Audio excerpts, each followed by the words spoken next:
Yeah, so Heavenly Father, I want to say thank you for tonight. Thank you because we know that you're going to send your word. Thank you because you're going to heal.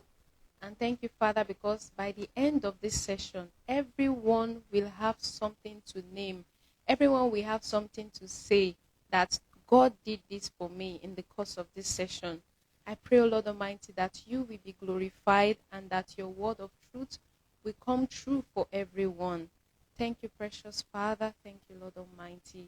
In Jesus' name have we prayed. Thank you for joining. No, our speaker is here tonight.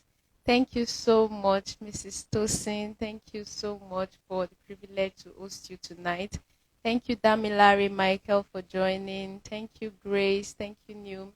So very quickly, before I bring our speaker on, I just want to say a few things. Like we rightly know, this session is about healing, and everyone has something. Has an area of their life where they need healing. And tonight we are going to be learning that healing might not just be in the conventional way we think it is. So let's brace up. Yeah, let's brace up for everything we are going to be learning tonight. So I'm going to be bringing in our speaker very quickly. Good evening, Ma. Okay, thank you so much, Ma. It's so great to have you here. Thank you so much. I know you're a very busy person and you're Thank you able for having to, me. yes, you're able to, give us this time. So thank you so much, Ma. It's my joy, my absolute pleasure. Okay, can we meet you? I'm sure there are people who are joining this call who are getting to know you for the first time. So tell us about you. Okay, guys. Hi, everyone. Thank you for joining our live session. My name is Tosin Sanni. And I think the most important thing you need to know about me is that I'm just a woman who is incredibly loved by God. This is something that I say everywhere I go. And my life is just a story of God's healing, God's goodness, God's faithfulness, and God's redeeming love, God's power to change a life and to completely rewrite a story.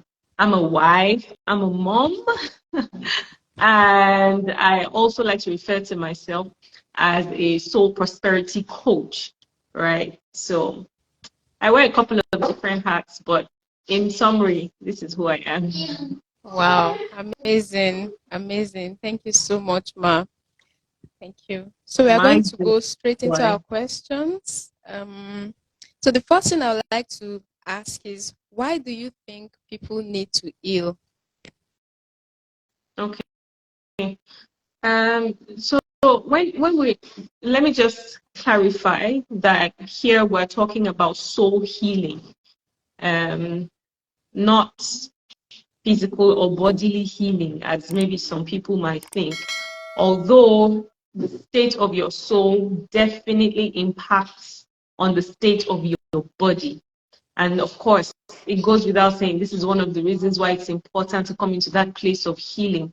Because, we've always heard this from when we were kids, that essentially you are a spirit, you have a soul, and you live in a body. And it's just so interesting to see how intertwined and interconnected are, these different parts of us are. There's such a powerful connection between the state of our souls and the state of our spirits and the state of our bodies. And that's why it's impossible to talk about really prospering in any area of your life without talking about prospering in your soul. And it's impossible to talk about prospering in your soul without talking about healing the broken places of your heart, healing the broken places of your soul. There are many people today who are walking wounded, right?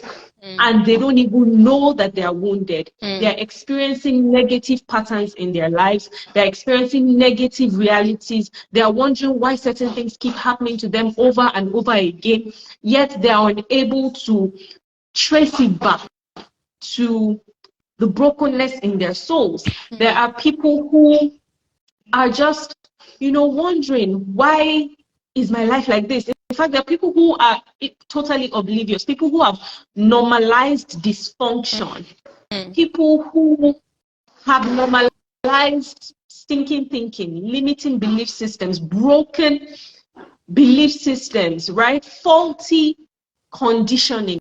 They have come to see those things as normal in their lives, whereas they are living in complete dysfunction. There are Mm. people, for instance, who struggle with, especially believers, people who struggle with certain aspects of their walk with God, people who struggle, for instance, with certain aspects of their spirituality. And they're wondering, oh my goodness, I have been a believer for the past 10 years. Why am I still struggling with this particular work of the flesh?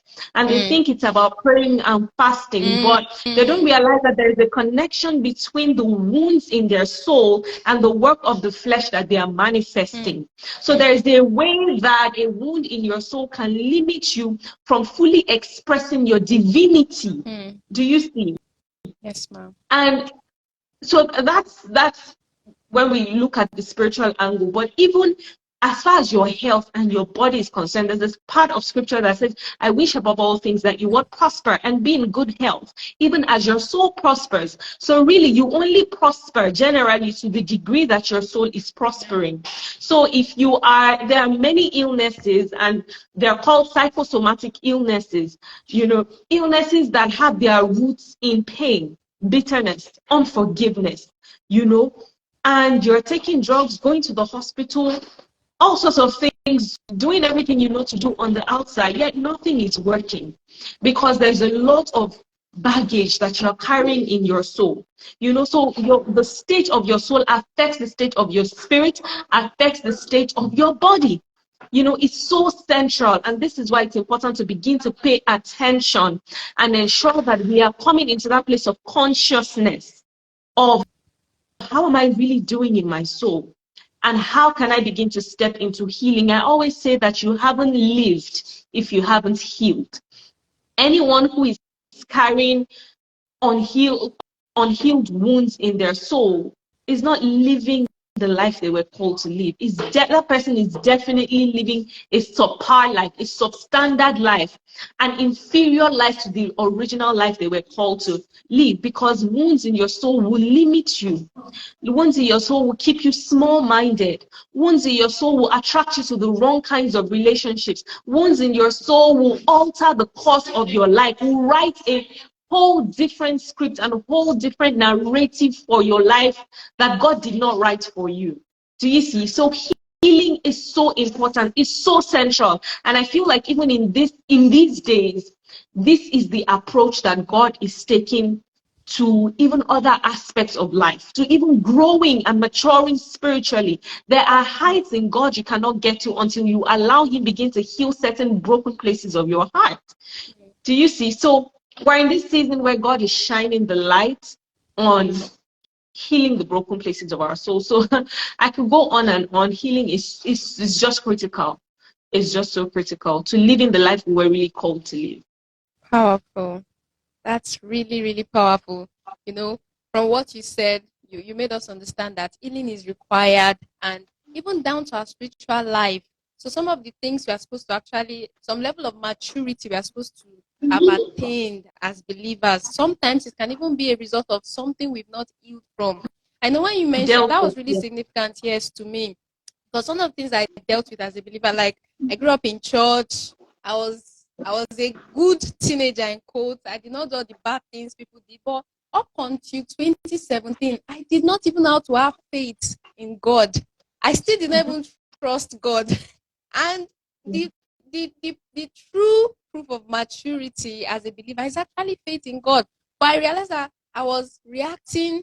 I mean, the trauma from how I grew up and all was actually affecting my relationship with God. And so it took a lot of knowledge, just a lot to actually break out from that. And I'm still dealing with it. I'm learning to trust God and not think that everybody's like, the kind of background I came from. I don't want to go into details today, but I know that day is coming. Thank you so much for that, ma'am. So the You're second welcome. question here is, what are the things that people actually need to heal from that they may not be aware of? So for example, people think that, oh, it's just heartbreak. People talk about heartbreak or when you lose a person. Those are common things that people think they should heal from. But I believe that beyond those kind of healing, there's some other kind of healing that people actually need. For example, let me give an example, then I'll just leave it to you. For example, a person that is dealing with um self um self-esteem issues as a result of rejection. Maybe they've tried and they feel that they've been rejected, and so they don't know that they even need to heal from the perception they now have about themselves because they've experienced or encountered rejection over and over. So let's hear from you, Ma. Okay, I hear you, and this is such a beautiful question. I think that what I want to do is maybe first start by defining what are you healing from, right? So you're healing from soul wounds, wounds in your soul, right? Or you're healing from trauma, right? And there are many ways through which a person's soul can be. Are past emotional injuries, right? There are past emotional injuries that manifest pain-based identities. So one of the things that you start to see when you realize that someone needs healing is that they carry a broken sense of worth.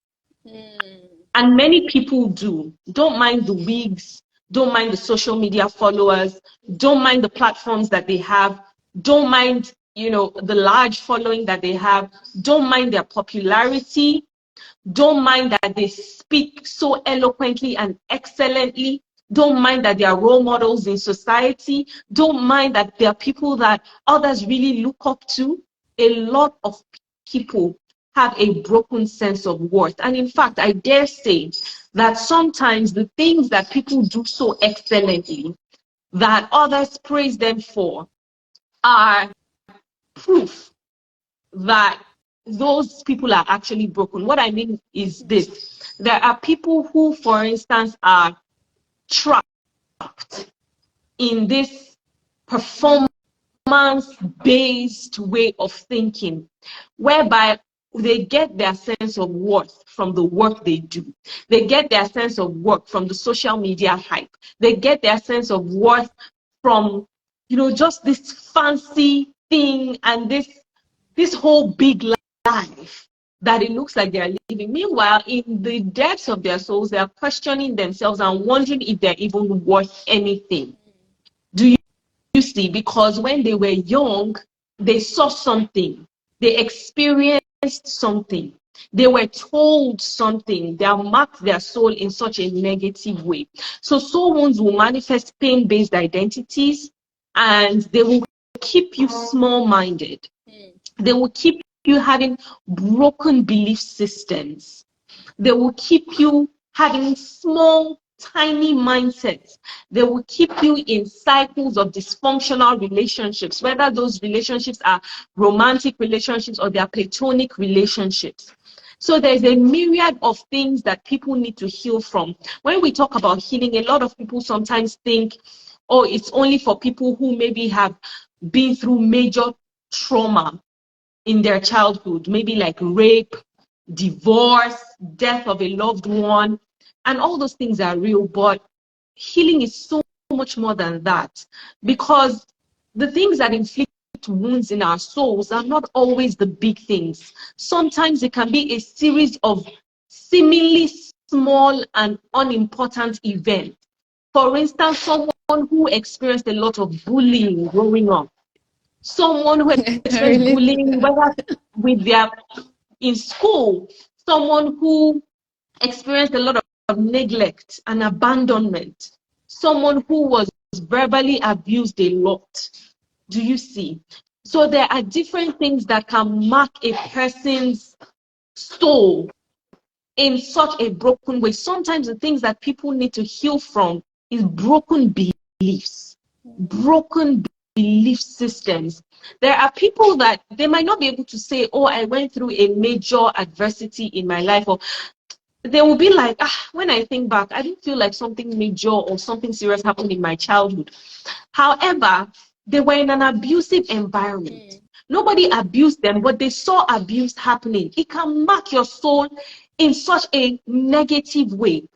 Some people, so there's this, let me give you an example.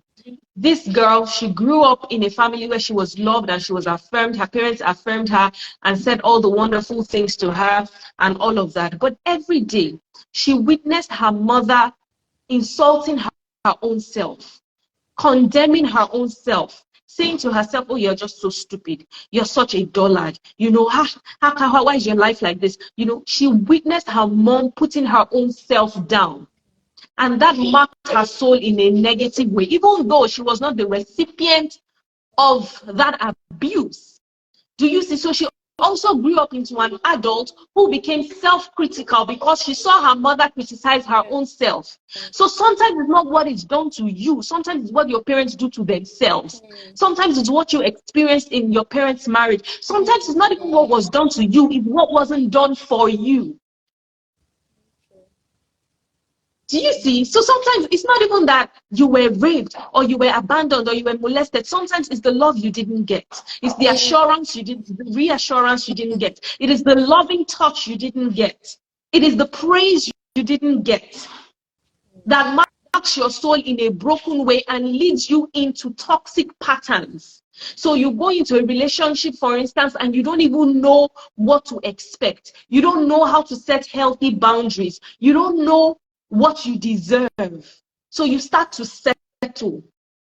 Do you see? So there are so many things because we all have so many different backgrounds and so many different experiences. And, you know, I'm currently running something called Liberation Challenge. And one of the things we do there is to share our experiences. And you'll be so amazed at the myriad of experiences that people, broken experiences that people have had. And the one thing that is common to everyone is that through the adverse experiences that we experience, broken beliefs are sold to us. Lies are sold to us about our worth, about our identity, about what is possible for us, what is possible through us. Do you see? So it just really limits us. And there's so many things that can impact a person's soul. And there's just a lot, you know, that people need to heal from. Yeah. So much. Thank you so much, ma'am. You know, as you're speaking, I remember, what's her name? Pastor Paula White. I mean, growing up and listening to her, I felt she was one of the most beautiful people in the whole world. I mean, but then I listened to her and she was preaching a message one time, and she said when she was, I think, 8 years or so, someone told her she was ugly, and because of that, she dealt with that that insecurity that she was not pretty because of one statement someone made to her as a child that she was not beautiful. And that's why I usually tell people, don't be careless with your words. We say things, and long after the things are said, those things leave an impression. Some nights ago, I was listening to Bishop T.D. Jakes, and he said the same thing. He was talking to parents. He said a lot of parents just say things, I mean, in the spur of the emotions, and then some of them even go back to apologize. But the issue is that even after you apologize, those words come back. And the devil is so wicked. You start bringing those things, and maybe if that's to do with yourself, or when you now maybe go out and somebody now says something that kind of links to that thing. So somebody will say something, then you remember what another person said, and then it becomes it's just it's a lot. It solidifies everything that you've always thought. Yeah.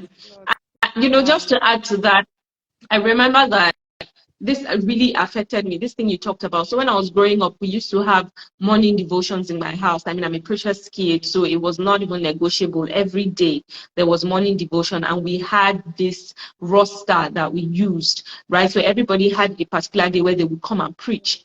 At this time, I must have been somewhere, I don't know, maybe between 10 and 13.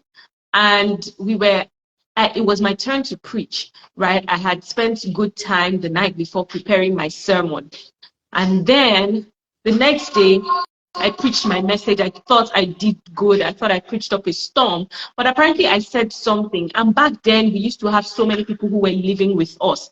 People who were not even related to me by blood. I just had so many, unrelated aunties and uncles who lived with me because my parents have large hearts and they're always helping people.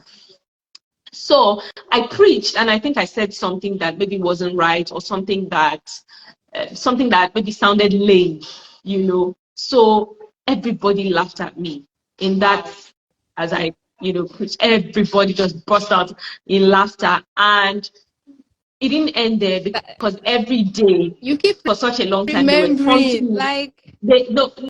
Not even that I was remembering. They continued to taunt me with that thing I said.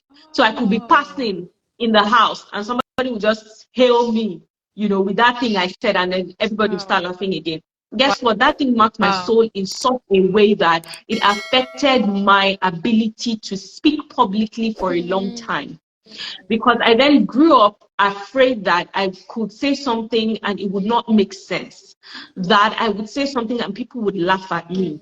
That maybe I wasn't intelligent enough to hold valuable conversations. Do you see how a little event can morph into a stronghold that will literally control the course of your life?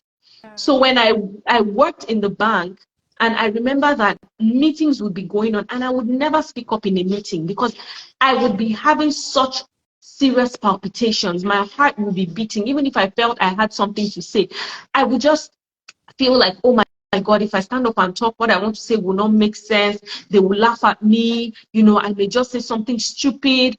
I would never speak up in meetings. And it took me a very long time to be able to connect my fear and insecurity with speaking to that childhood experience that I had. I'm telling you, it wasn't until recently that the Holy Spirit started to show me the link between that fear I used to have and that childhood experience. So a seemingly little event, if it is not dealt with, will actually morph. It will change form and become something bigger.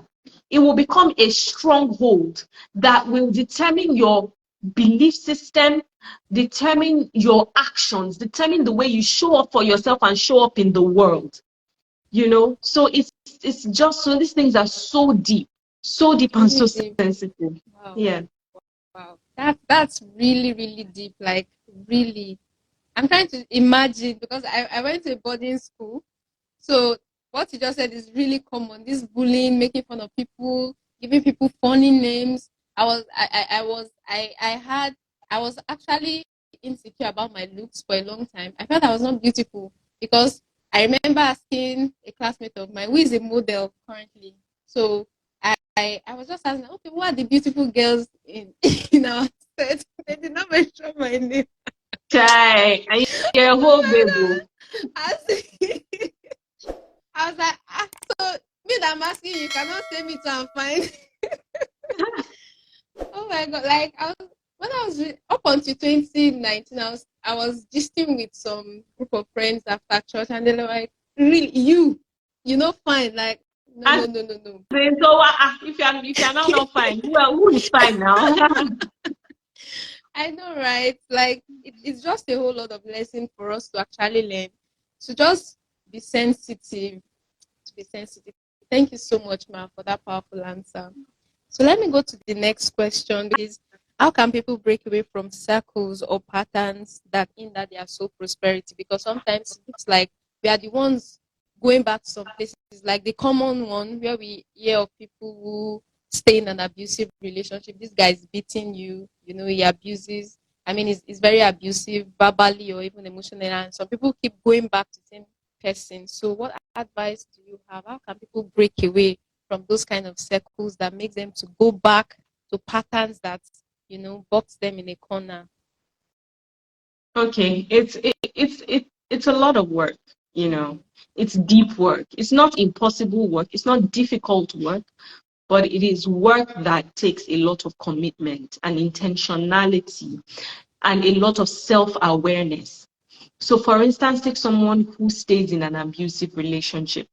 I say to people, when you see someone who is in an abusive relationship, don't ever say that person is stupid. Don't say that person doesn't have sense. Because there are people who are intelligent, who stay in abusive Yes. marriages, abusive relationships. You know, there was someone who she worked in this, I mean, like one of the top organizations in the world, you know, extremely intelligent, brilliant at her job, any mega box, doing well on her own. Yet she stayed in an abusive relationship. She had a supportive family. She had supportive friends. Yet she stayed in an abusive relationship.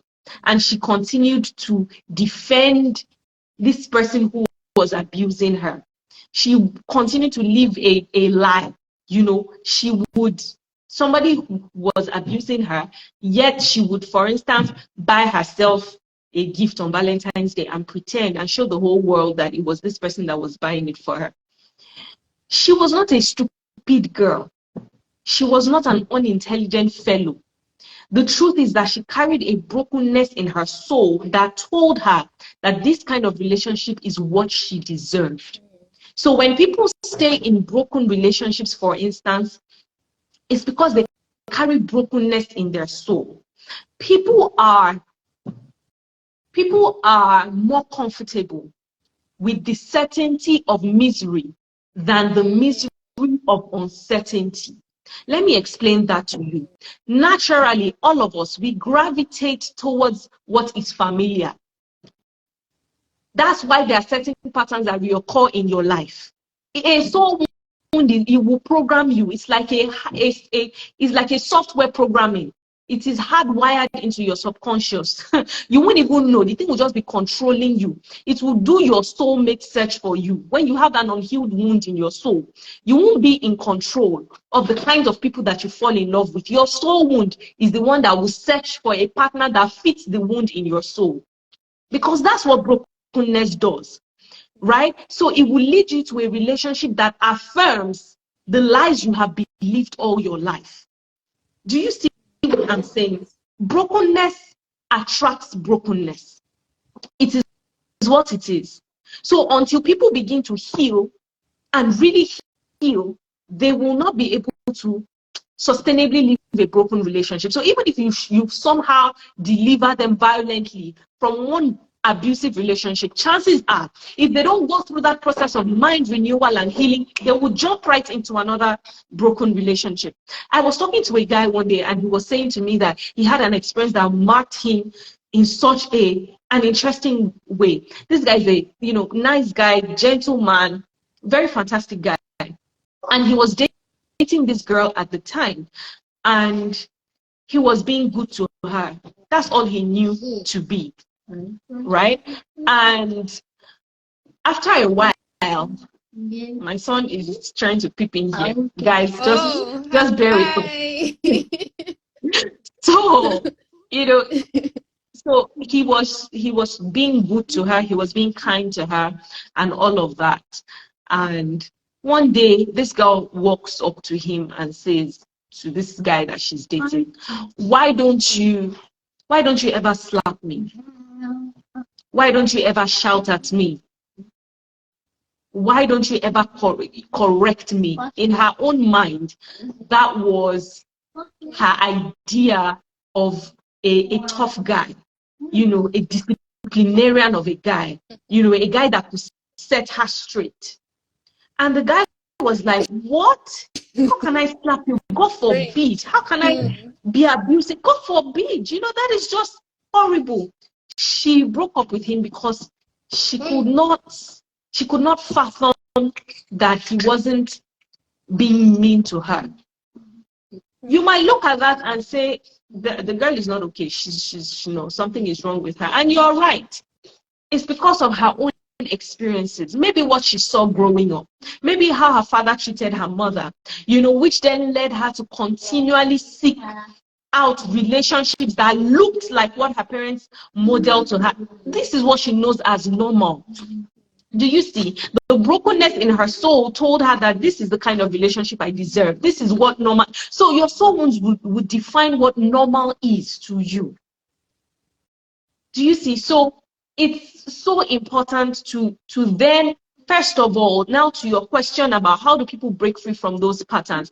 First of all, you have to be a keen observer of the patterns that exist in your life.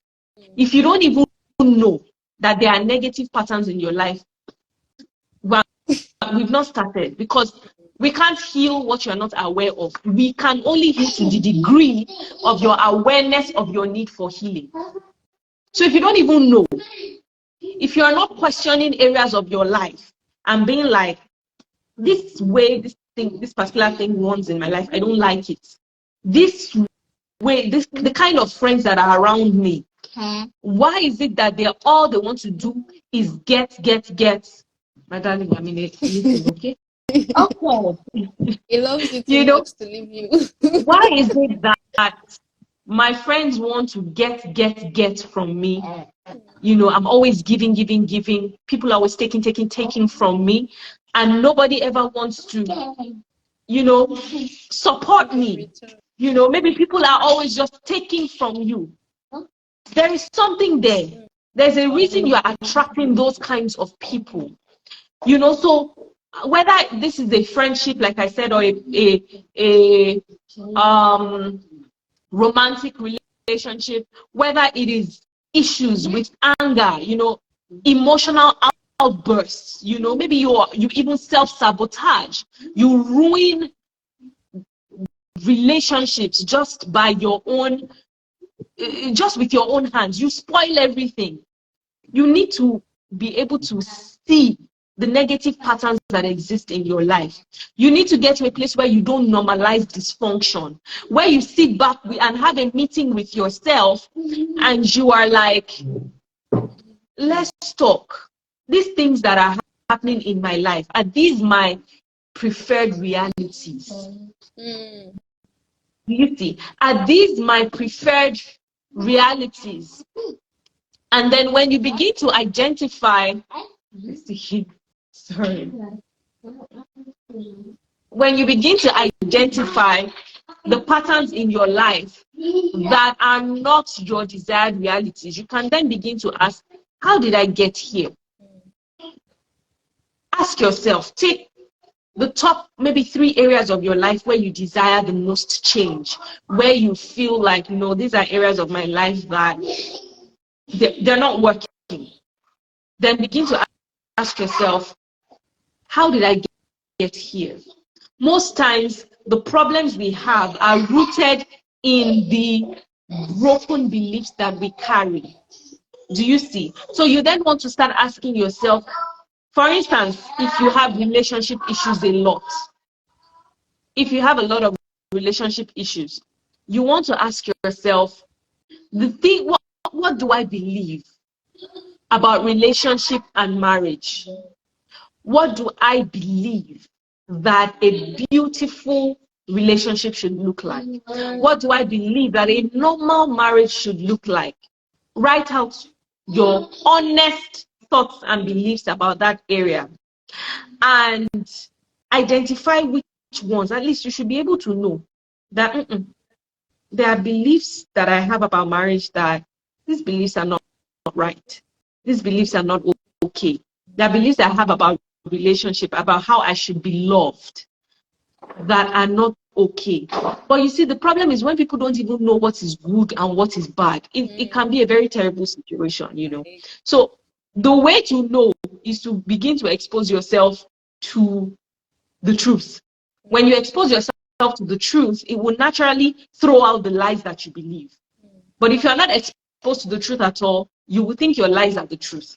Do you see? So the first thing is, first of all, be even exposed to the truth, to programs like this, to conversations like this, right? Follow the right kinds of pages, because sometimes the things that we view on social media, the things we feed ourselves, they are poison, and they are feeding the lies we already believe, feeding the broken beliefs we already believe. So expose yourself to the right kinds of truth, so that as you saturate yourself in the truth, the lies will begin to be thrown out. You begin to see that this thing in my life is actually not supposed to be like that. And then you can start to trace it back to, okay, I carry broken beliefs about myself. Why do I allow people walk all over me? Why do I struggle with setting healthy boundaries? Why is it that I'm such a people pleaser? Why is it that I can never say no? Even when I want to say no, I say yes. And I'm full of bitterness and resentment. I'm exhausted, I'm tired, I'm spent, but I keep saying yes because I'm afraid that if I say no, people will reject me. Where is my fear of rejection coming from? Do you see? So you then begin to, the way to begin to break free from patterns is the way of questioning, quiet introspection. You will start to ask yourself a lot of questions. Why do I do this? Why do I think this way? Why do I allow these kinds of people into my space? Why? And then you sit back and you begin to try to see if you can trace, if there are certain experiences in your life that have enabled any broken beliefs or any broken patterns in your life. Sometimes some people are great at introspection and they're able to really make a lot of progress doing the work by themselves, or sometimes you might need the help of a coach, right? And if you do, then by all means invest in it. In this part of the world, we like free things, we hate to invest in ourselves, but man, I'm sure that our listeners are not like that, because I don't even deal with people like Amen, that. Lord. Amen. No, I don't know. We don't do that. We don't We do don't that. do that. We don't. We don't do that. We don't do that. So invest in your freedom, invest in your liberation, invest in your transformation. If you need a coach, go get one. Yeah. And pay and do what you need to do. If you need to see a therapist, go ahead and invest in that. Do you see? But there's a lot you can do even by yourself. There's a lot you can start with, and it starts with asking the right questions. It starts with being a keen observer of the patterns in your life that are not desirable. And then you begin to drill backwards to say, okay, these things I believe, who told me so? The things I believe about myself, where did I learn them from? Who told me so?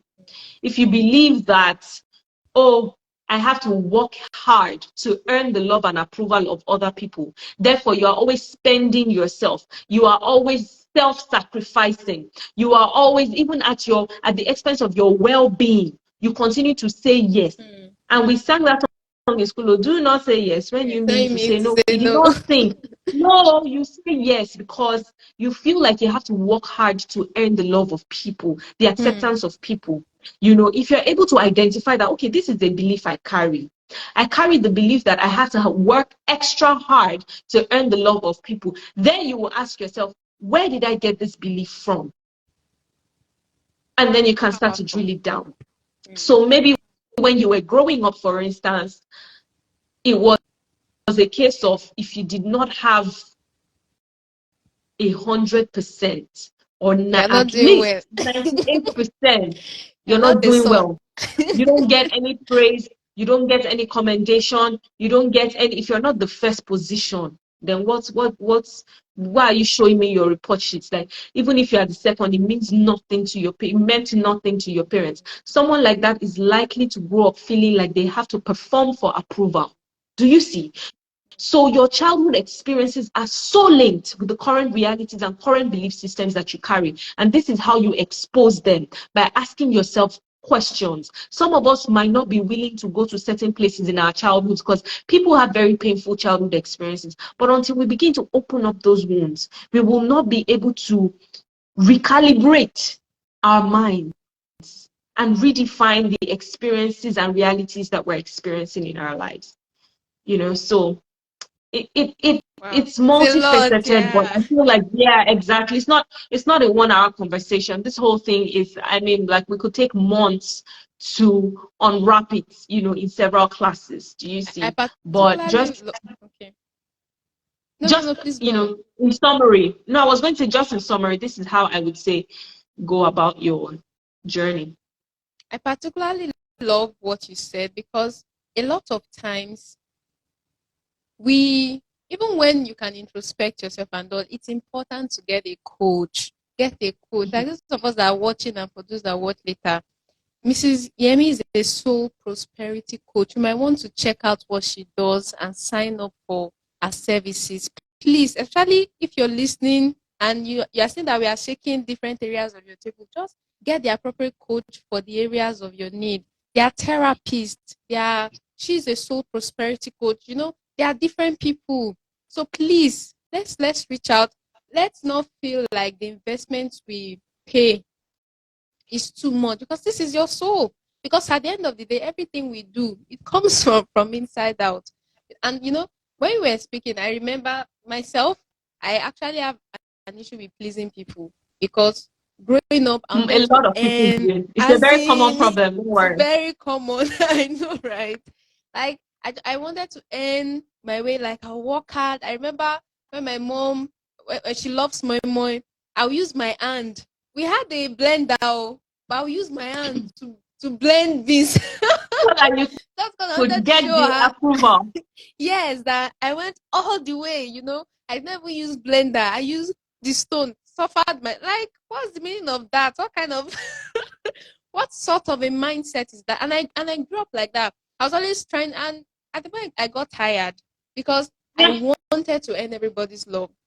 Up until Yeah. recently, if I greet you and you don't answer well, even it still happens to me sometimes. And when I catch myself doing it, I call myself Yeah. to that. When I greet a person and they don't answer well, I'm like, "Ah, have I offended them? Like, what did, like, Exactly. I'm still Mm-hmm. like that. It's just that it's not as worse as Mm-hmm. before. Uh, I'm always wanting to, be what's that one?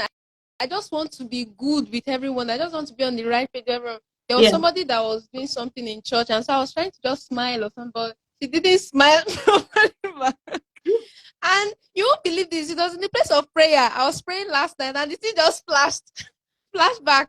And I wanted to start thinking about it. I said, no, I'm praying right now. I cannot be thinking Mhm. about that. I didn't do anything to her. I don't know. If she has any issue, Lord, please, if there's anything, oh God, help me. But I cannot allow this one come and disturb my prayer time. So Yeah. there are lots of things that we all deal with.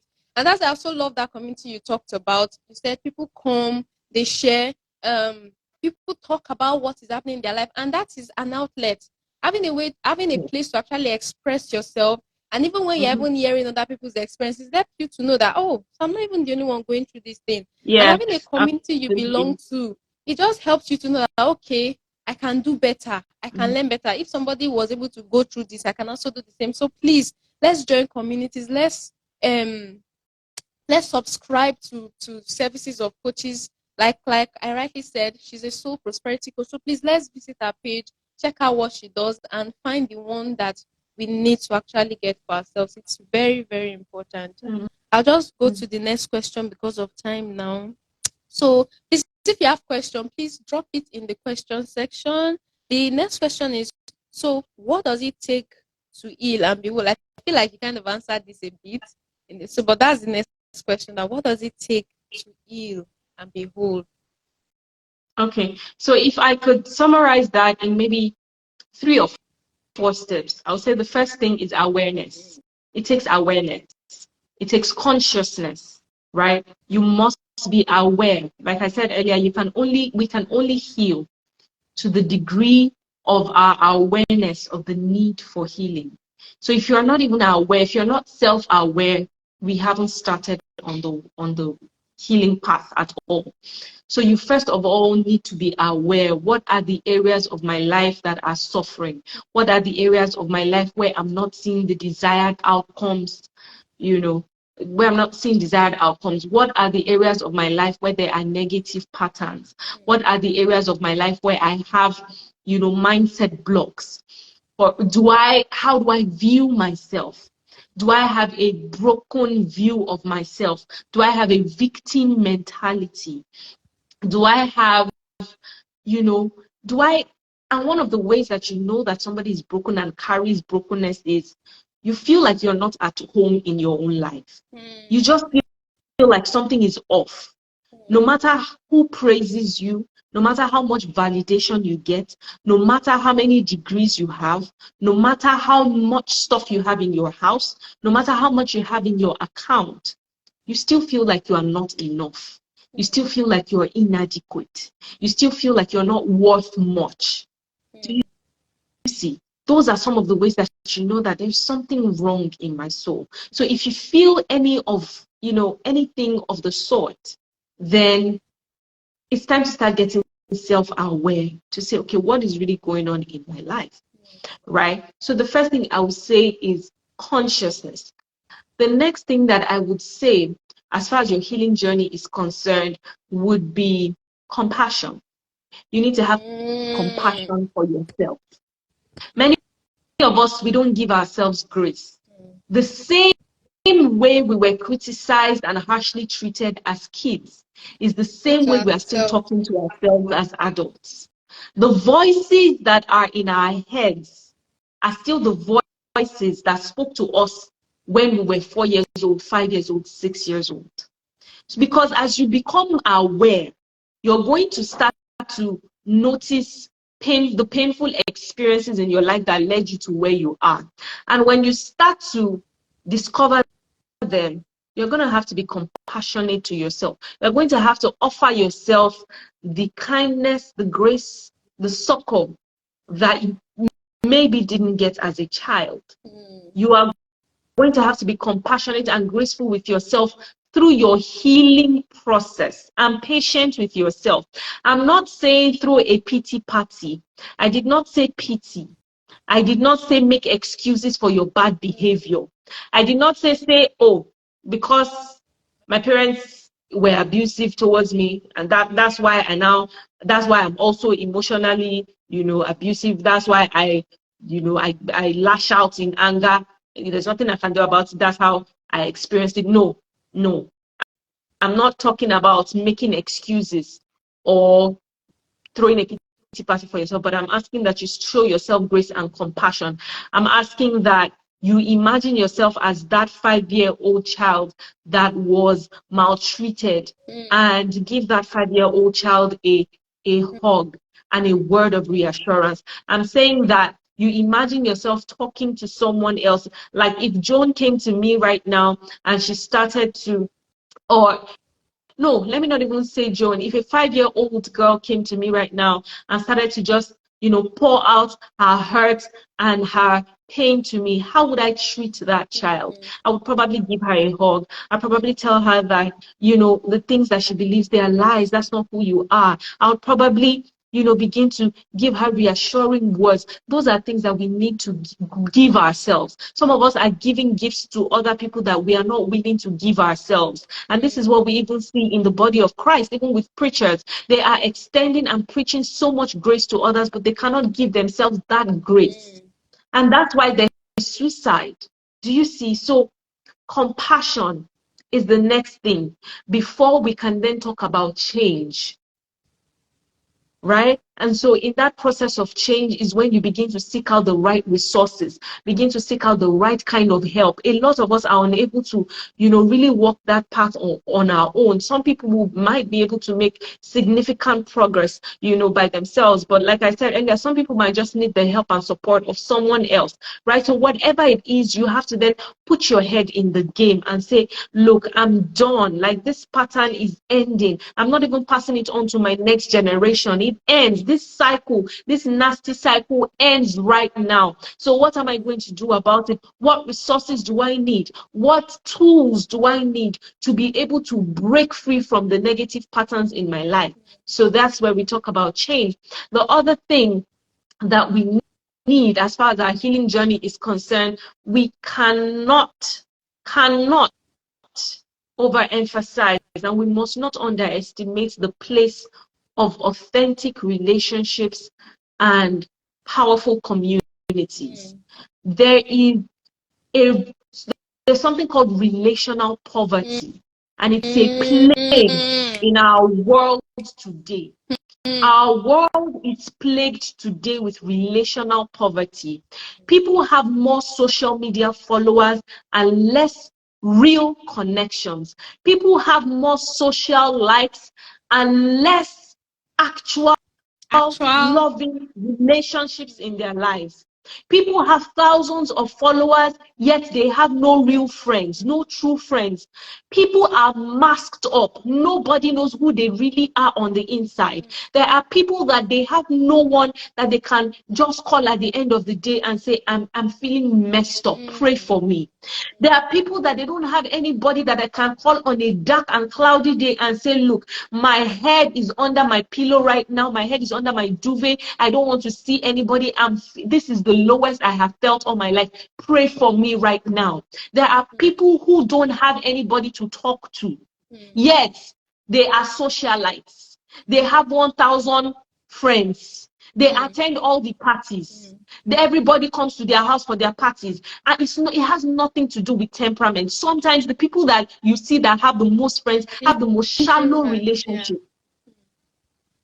Do you see? So you can have a lot of people around you, yet still suffer loneliness, suffer relational poverty. There is nobody in your life that you can say, this is my person. Isolation is at an epidemic proportion in our world today. And this is why there is such a heightened, this is why depression is on the rise. This is why anxiety and all these kinds of mental illnesses are on the rise, because there is so much isolation, so much pretense in our world today. Nobody really wants to be real. So it's so important. We are hurt within the context of relationships. Everything that has ever broken you in your life happened within the context of a relationship. Yes. And in the same way, we get healing in the context of relationships. You cannot tell me that somebody is walking the path of healing and they have not come into either a powerful community, safe, healthy community, or into powerful relationships where they can be authentic, where they can unmask, where they can unwind and find true healing. Some people will never need to go to therapy because they have a powerful network of supportive relationships. It is more powerful than therapy. If you have the right kinds of relationships, you are made. Your healing journey is faster, it is easier, it is safer. So one of the prayers you need to pray is for God to connect you with people who are emotionally whole, that can carry you on your cloudy days. Is so important. This singular one is a game changer. Oh my God. It is a game changer. It is a game changer. So those are really the major things that I'd say. Powerful. Like I have so many things to unbox from what you said. So my husband is actually behind the scene. Thank you so much, darling. I saw your comments. He's the most supportive human being in the world, and he's truly been a friend to me. So in the course of our dating, and this is what some persons don't know. I usually tell people in my community, just on this community thing, I have a singles community. We don't matchmake people. We just create a community for everyone. Just come. Let's have conversations. Make friends. And when you see people in their real and genuine states, you can actually develop genuine affection for them. That is what my singles community is about. We don't matchmake people. So one of the things we really emphasize in the course of our courtship is the need to have conversations, be real with each other. And we're both real with each other. Before I even met him, I was very real. I remember one guy that I met sometime on Facebook, and let me long story cut short, he found out that I eat out, but he wants to get married to a person that cooks every day. I said, I eat out too, because I was working at that time. I had a 9 to 5, and when I get back, I don't want to go home and cook, so I go to a particular restaurant, get amala and eat and all. So it was like, he wants a wife that can be cooking every day. After that time, we stopped talking. And I remember on a particular singles community in my church, people were talking, and I talked about this, and one lady was attacking me that why will I not cook for my husband? I said, it's not that I will not cook for my husband. The point is that there are days I want to eat out, and this is my stand. Now, some persons will be pretending, and they will not want to say what is actually going on with them.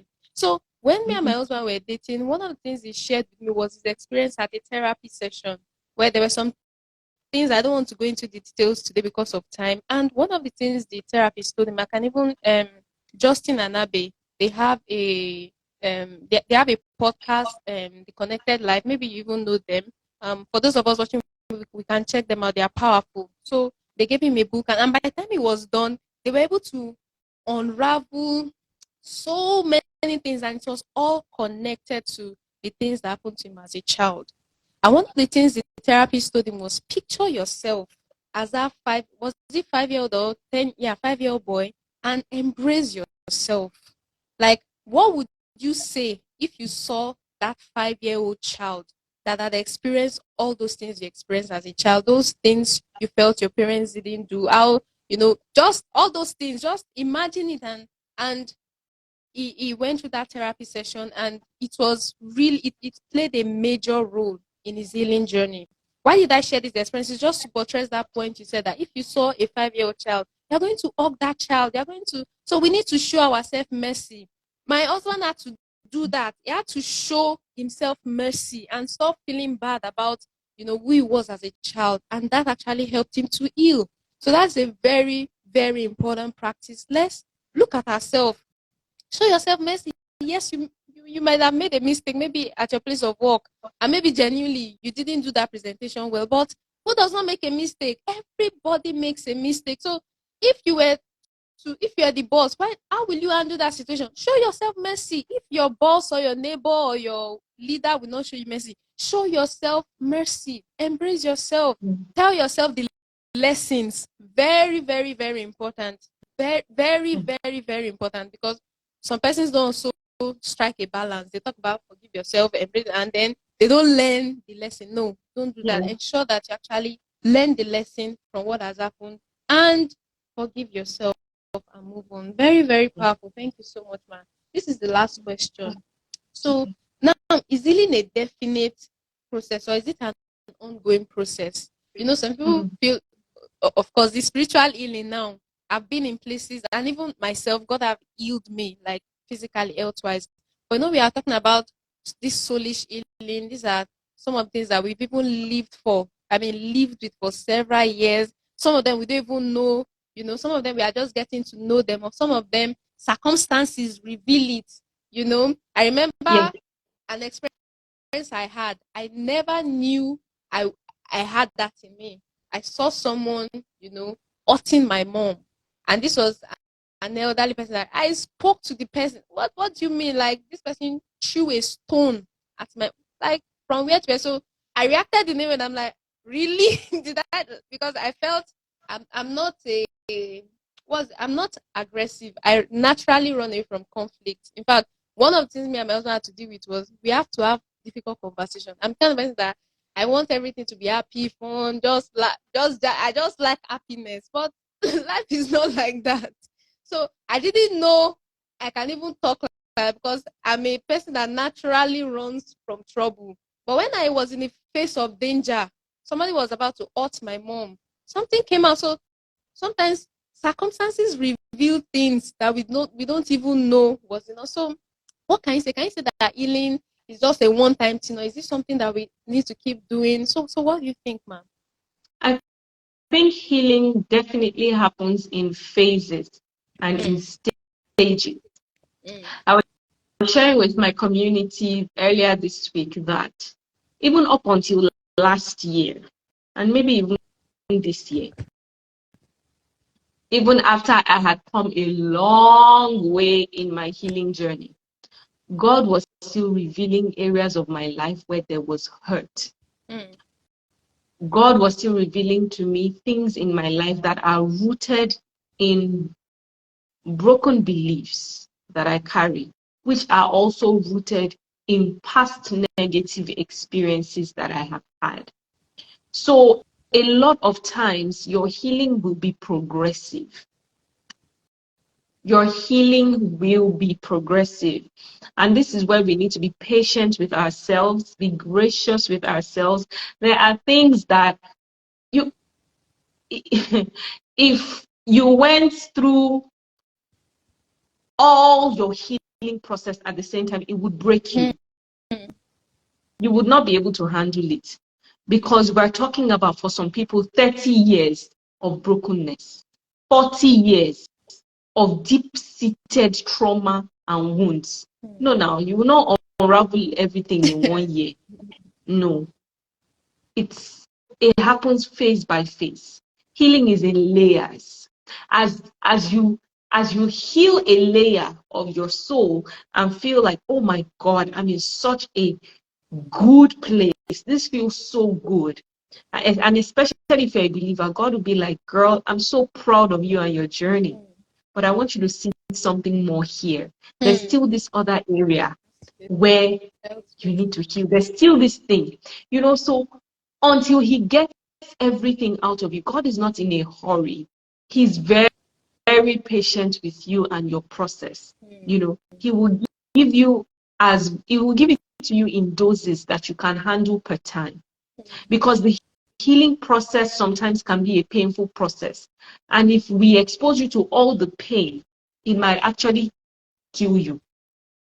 So sometimes it happens layer by layer. And as you heal, as you become stronger, you see that, okay, there's also still this area of my life that I need to work on. And that's what healing does to you. It makes you even more self-aware.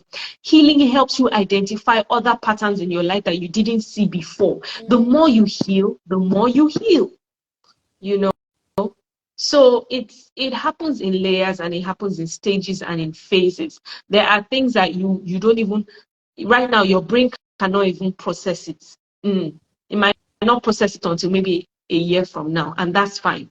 But whatever stage you are at on your healing journey, be grateful for it and celebrate your progress, celebrate your wins. When you see, for instance, that, wow, I just handled a situation differently than I would have handled it 1 year ago. That is progress.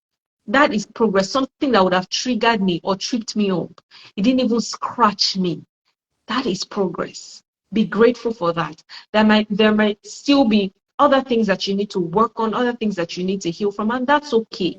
That's okay. As long as we have all the time. As long as we are progressively on that path, it will keep getting better and better. But it's definitely not a one-time event. It's something that we continue to get in the process of. Thank you so much, ma'am. Thank you. It's been an amazing time. Someone dropped a question. Okay.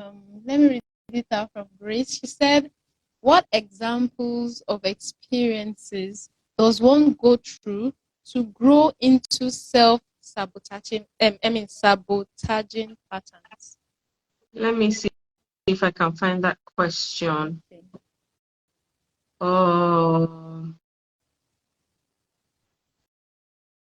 I'm not sure I saw that question, so maybe you can read it to me again. Okay.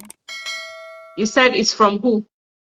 Grace. It's in the question box. There's this thing with conversation icon and a question mark in the middle. Oh, okay. Maybe I'm not seeing it on my end. So maybe it's on your own end, but it's fine. Yeah. Let me read you can just read it out again. Yeah. She said, what examples of experiences does one go through to grow into self-sabotaging patterns? What sort of experiences does one go through that becomes self-sabotaging patterns? Okay, I think I kind of get what she... So, because I don't have a lot of context for what she's asking, it sounds like a very, very generic question. So self-sabotaging, yes, self-sabotaging in what way? Are you sabotaging yourself when it comes to opportunities? Are you sabotaging yourself when it comes to relationships? Are you sabotaging yourself when it comes to friendships? So when it comes to self-sabotaging, again, just like every other thing, it's rooted in broken beliefs that you carry about yourself. For instance, something might have happened in your childhood that said to you that people cannot be trusted, that when people do good to you, it's because they want something from you. So if you had an experience growing up, maybe if it was not even you, maybe it was your parents. You saw somebody treat your mother badly. You saw your mother, work hard, and be good to people, and people mistreated her, and people betrayed her, people disappointed her, or you grew up, maybe you lost a family member, a significant family member, maybe your father, and you saw, how your mother's in-laws treated your mother, treated your family. People who you used to wine and dine together in the past suddenly turn their backs on you. It marks your soul in a way that makes you feel like people are not inherently good, that people are just out to use you. So a lot of people who self-sabotage have that belief that people cannot really be trusted. So even when somebody is being kind to them, they run away from their kindness. They shrink back from the love that others show them, because subconsciously they're thinking, what do you want from me in return? You don't trust people's motives. Do you see? So those kinds of experiences, if you've had adverse experiences like that in your childhood that make you feel like people cannot be trusted, if your worldview is that people are inherently bad, then you will sabotage yourself, especially when it comes to relationships. Very true. I hope that provides some clarity for her. Chrissy, I hope we answered your question. But it's really been a powerful night, because it's a broad one, but it's really been a great time, because we've been able to uncover so many things. Like, I've been seeing a lot of comments and all, and okay, she said, "Ewo." That's great. She asked the question. So, like, but I hope you've gotten an answer, some sort of answer to your question, because like she rightly said, it was a bit wide. It was not very specific, but she tried to give it, an answer that could actually help. So I want to thank everyone for joining this live tonight. Thank you so much for your time, and we are going to have this replay on our page again. Okay, thank you. She said it does. And especially, I want to thank Sister Tosin, sorry, Mrs. Tosin. Thank you so much, ma, for coming on the call tonight. Thank you so much. It's been value for my time. I've learned some things. I know I can say, yes, me too, I'm a coach, so I know some, but I've also learned something too. So thank you so much. Thank you for blessing us. And I'm sure that beyond myself, there are lots of people that are on this live call now, and many others who will watch it later, and be grateful for your time tonight. Thank you so much. Before we go tonight, I want to say that she has a book. Yes, so please let's visit her page. It is Yemi underscore Sanni. Tosin Right. Sorry, underscore Tosin Yemi underscore. Sanni. I'm sorry. Yeah, please forgive me, please. Tosin underscore Sanni. Please let's check her bio. She has a book that is out, and it's going to bless you. I've witnessed her at a live event, and she's an amazing speaker. And from what you've seen now, she's loaded. So please check out our community and see what you can join, see which of our services you can actually be a part of. Very important, because we could not say everything here. So there's much more and much more. Thank you so much. I can see your comments. Thank you. Thank you so much. Can we just Thank love you, on our speaker everyone. tonight? Let's Thank love you. on You her. guys are so kind. Thank you. Thank You guys are so kind. Thank you. Thank you. Thank you for watching. Thank you for listening. Thank you for being a part of this. Thank you. Thank you so much, ma'am. Thank you So before we go for having me, tonight, Joan. thank you, ma. Thank you very much, ma. The honor is ours. Thank you, ma. Okay, so before we go tonight, I would also like to invite us. I have a community, but it's a single Christian community. I'm particularly called to relationships and families, because I grew up from a dysfunctional home, and that has actually helped me to invest in knowledge, invest in a lot of development in that area. And so I've been called to actually help people in that particular area. So if you're here, you're watching, you have relationship issues, or you're looking for a community, because we talked about it today, it's important to be part of a community. Our last hangout was on Friday. It was supposed to be on Sunday, but we did it on Friday. Very amazing time. Everybody's like, really, I mean, we got to talk. Everybody We just shared experiences, we laughed, and we had fun. One of the reasons why a lot of singles are under pressure is because they are alone. And like our speaker said tonight, join communities, have friends, don't have relationship poverty. You know, when you are a part of a community, you get to meet more people, you get to have a wider perspective about how things are done, about what is going on in the world. And the beautiful thing about our community is that it's a global community. We have non-Nigerian members, we have members outside Nigeria. So join communities. She also has a community. As has left, she has her community too. If that's one you want to join, please feel free to join. If it's mine you want to join, feel free to join. If there are other communities apart from my own or ours that you think is important and fits your goal, please join communities. Join communities. And let's say you cannot even pay for mine or pay for us. There are free communities. I have a non-profit lifesaver intervention initiative on Instagram. Here it is Lifesaver Group. You can join. That one is free of charge. That's a free community. So there are also free communities. So if you cannot afford to join a paid community, join a free one. I hope it has been valuable for our time. Well, not hope. I know that it has been valuable for our time. And I also want to use this opportunity to also say thank you for the man behind the scene, Father Abraham, my darling husband. Thank you for helping us with a smooth production. He's a digital leader. You can also check out his page. I am O. Abraham. It does amazing things. Thank you so much.